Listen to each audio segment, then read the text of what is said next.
A fost șutul lui Viorel Ferfelea.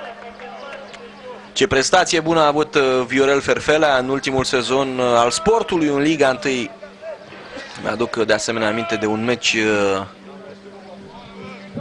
poate că exagerez, demențial în Ștefan cel Mare. 5-4 pentru sportul, un meci, putem spune, cum numai în șoseaua Ștefan cel Mare, și aici fac referire.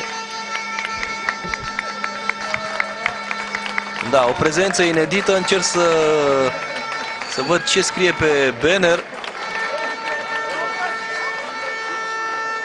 Dani, vino acasă după meci.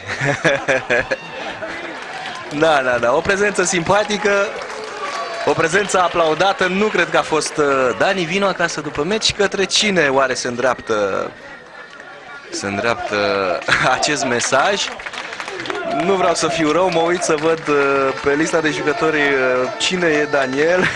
Dani, vino acasă după meci. Nu știu ce scrie pe spate. Mai e un mesaj pe spate, o să rog pe colegi. Bine, exagerez și o să facem un stop cadru, să vedem continuarea mesajului ca să-l înțelegem.